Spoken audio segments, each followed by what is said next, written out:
morning, students. I hope you are doing well. So, in the last video of class 6, we have started chapter 4th of science, that is sorting material into groups. How materials can be sort out, groups में divide किया जाए. तो last में हमने appearance की बात की थी लास्ट वीडियो में, पार्ट 1 में. एंड इस वीडियो में हम उनकी प्रॉपर्टीज की बात करेंगे कि मटेरियल की प्रॉपर्टीज क्या होती हैं और उन प्रॉपर्टीज के बेसिस पर हमने किस तरीके से मटेरियल्स को डिवाइड किया हुआ है.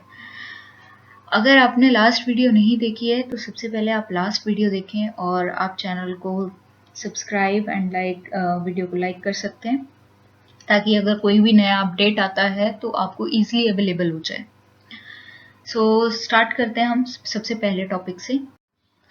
सो इस वीडियो का फर्स्ट टॉपिक है हार्डनेस एंड ये प्रॉपर्टी भी है मटेरियल्स की. तो सबसे पहला पॉइंट हमारे पास गिवन है कि material can also be classified on the basis of hardness. Materials को हार्डनेस के बेसिस पर भी क्लासीफाई कर सकते हैं, इस बेसिस पर भी हम इसको पहचान सकते हैं. नेक्स्ट पॉइंट है material that can be easily compressed और स्क्रैच्ड आर कॉल्ड सॉफ्ट. देखो मटेरियल अगर इजीली कंप्रेस हो जाता है या स्क्रैच कर सकते हैं हम उसे, तो ऐसे मटेरियल्स को हम कहते हैं सॉफ्ट. ठीक है. Materials that can not be scratched and are difficult to compress are termed as hard. और उन मटेरियल्स को हार्ड बोलते हैं जिनको हम बहुत मुश्किल से कंप्रेस कर पाते हैं और स्क्रैच नहीं कर पाते हैं, ऐसे मटेरियल्स को हम हार्ड बोलते हैं. जैसे कि आपके पास कुछ पिक्चर्स गिवन हैं. यहाँ देखिए, यहाँ पर कुछ ऑब्जेक्ट्स हैं जिनको हम क्या कर पा रहे हैं, कंप्रेस कर पा रहे हैं. जैसे आप कॉटन की बात करते हो, कॉटन को इजीली आप क्या कर सकते हो, कंप्रेस कर सकते हो. वूल क्लॉथ्स हो गए, आप यूज करते हो इरेजर्स, उसको भी कंप्रेस कर सकते हैं. तो हम ये नहीं कह सकते कि ये हार्ड है, ये क्या कहलाएंगे, ये सॉफ्ट है. और ऐसे ही अगर हम हार्ड मटेरियल की बात करें तो जिस ग्लास से आप वाटर इनटेक करते हो दैट इज हार्ड. ठीक. कोई भी मेटल की चीज है वो हार्ड है, डायमंड हार्ड है, वुड हार्ड है. तो जिस चीजों को हमें तोड़ने के लिए या फिर स्क्रैच करने के लिए या फिर उसको कंप्रेस मतलब उसको दबाने के लिए एफर्ट्स डालने पड़े काफी ज्यादा, ऐसी चीजों को हम हार्ड कहते हैं. और जिसके लिए कोई एफर्ट ना लगे ज्यादा, उसको हम कहते हैं सॉफ्ट. नेक्स्ट है सॉल्युबिलिटी. सॉल्युबिलिटी बहुत इंपॉर्टेंट है. देखिए, materials that can be dissolve in water upon stirring are called to be soluble material. अब कुछ मटेरियल्स ऐसे होते हैं कि भाई हार्ड और सॉफ्ट. ठीक है. तो कुछ सॉफ्ट मटेरियल ऐसे होते हैं जो सॉल्युबल हो जाते हैं वाटर में. सॉल्युबल मीन्स अगर हम उसको वाटर में या फिर किसी लिक्विड में डालें और वो पूरी तरीके से उसमें घुल जाए, तो उन्हें हम कहते हैं सॉल्युबल मटेरियल्स. समझ गए आप.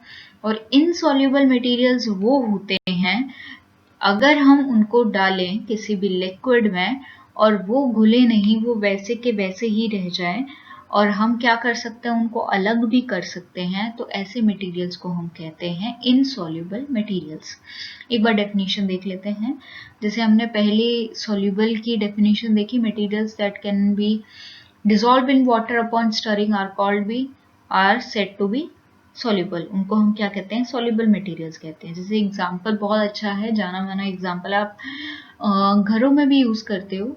Sugar and salt can be dissolve in water. Sugar और सॉल्ट को आप वाटर में डिजोल्व कर सकते हो. देखिए, अगर आप शुगर लेते हो 1 टीस्पून या 1 स्पून, जितना भी आप ले रहे हो, और आप 1 ग्लास ऑफ वाटर में उस शुगर को क्या करने की कोशिश कर रहे हो, मिक्स करने की कोशिश कर रहे हो, तो थोड़ी देर बाद आप क्या देखते हो कि शुगर अब आपको दिखाई नहीं दे रही है. ठीक है. ऐसा इसलिए होता है क्योंकि बेटा वाटर के केस में, वही वाटर में या फिर लिक्विड की बात करते हैं, तो लिक्विड में ना छोटे छोटे स्पेसेस होते हैं. तो जैसे ही शुगर या फिर सॉल्ट अगर आप डालते हो, अब वाटर का एग्जांपल ले रहे हैं, तो उसमें क्या होता है, शुगर और सॉल्ट क्या करते हैं, वो जगह ले लेते हैं.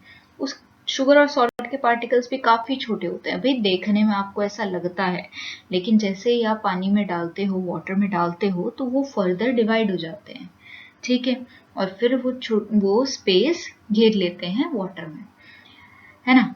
लेकिन इनसॉल्युबल के केस में क्या होता है, material set can not B dissolve in water, वो मटेरियल डिसॉल्व ना हो पाए वाटर में स्टर करने के बाद भी, ऐसे मटेरियल्स को कहते हैं इनसॉल्युबल मटेरियल्स। ऐसे मटेरियल्स को इनसॉल्युबल मटेरियल कहा जाता है। जैसे एग्जांपल है stone and clothes can not B dissolve in water. आप ये देखिए, अगर आप स्टोन को वाटर में डिसॉल्व करने की कोशिश करते हो तो वो डिसॉल्व नहीं होते हैं। वो क्यों डिसॉल्व नहीं होते हैं, क्योंकि बेटा जो वाटर के बीच में स्पेस है वो कम है और जो पार्टिकल है वो काफ़ी बड़े बड़े हैं और वो इजीली डिवाइड भी नहीं हो रहे हैं वाटर में जाके। तो इसलिए क्या होता है कि वो वाटर में इनसॉल्युबल रह जाते हैं, घुलते नहीं हैं स्टर करने के बाद भी, और आपको मैंने एग्जांपल बताई दी। नेक्स्ट प्रॉपर्टी है दैट इज डेंसिटी। डेंसिटी क्या कहती है, you might have notice that some insoluble substances do not mix so they sink और float. Some materials which are heavy they sink and some that do not sink they float on the surface of the liquid. So here comes density. देखिए यहाँ पे बहुत अच्छी चीज़ है कि भाई आपने नोटिस किया होगा ऐसे इनसॉल्युबल मटेरियल्स, मतलब ऐसे ना घुलने वाले मटेरियल, ठीक है, वो क्या करते हैं, कुछ मटेरियल होते हैं कि भाई वो फ्लोट कर जाते हैं, और फ्लोट मीन्स तैर जाते हैं वाटर में, और कुछ क्या कर जाते हैं, वे सिंक हो जाते हैं, डूब जाते हैं। वाटर या किसी भी लिक्विड की बात कर लो आप। तो पहले इनसॉल्युबल की बात करें, देखिए प्लास्टिक अगर बोलते हैं तो प्लास्टिक को हम वाटर में सॉल्युबल करने की कोशिश करें, मिक्स करने की कोशिश करें, तो वो स्टर करने के बाद भी मिक्स नहीं होता, है ना। और अगर मेटल ले लें कोई भी, जैसे आपने कीज ले ली हैं, आयरन की ले ली है, उसको हमने डिसॉल्व करने की कोशिश की है वाटर में तो वो भी डिसॉल्व नहीं हो रहा है। तो भाई इन दोनों में ना एक वेरिएशन होती है। देखो क्या है कि जब आप प्लास्टिक या कुछ भी ले रहे हो प्लास्टिक का और आप उसको वाटर में डिसॉल्व करने की कोशिश कर रहे हो तो वो डिसॉल्व नहीं हो रहा है, दैट मीन्स वो इनसॉल्युबल सब्सटेंस है। और इनसॉल्युबल सब्सटेंस में भी कैटेगरी है, ठीक है। इनसॉल्युबल सब्सटेंस में अब भाई प्लास्टिक क्या हो रहा है, फ्लोट कर जा रहा है ना लिक्विड में, और कुछ ऐसे मटेरियल्स होते हैं, इनसॉल्युबल सब्सटेंस होते हैं जो क्या कर जाते हैं, सिंक कर जाते हैं, डूब जाते हैं, जैसे की का एग्जांपल अभी हमने लिया था। तो ये होता किसकी वजह से, ये होता है डेंसिटी की वजह से। देखो अगर हम एग्जांपल ले ले वाटर और प्लास्टिक का, जैसे मैं अभी आपसे बात कर रही हूँ वाटर और प्लास्टिक की, तो क्या है कि प्लास्टिक वाटर के ऊपर फ्लोट करता है। अब ये मैटर नहीं करता कि प्लास्टिक हमने जो लिया है वो बड़ा है छोटा है, डिपेंड नहीं करता, ठीक है। साइज के ऊपर बिल्कुल डिपेंड नहीं करता है, ये डिपेंड करता है डेंसिटी के ऊपर। डेंसिटी मीन्स घनत्व, कितना घना है।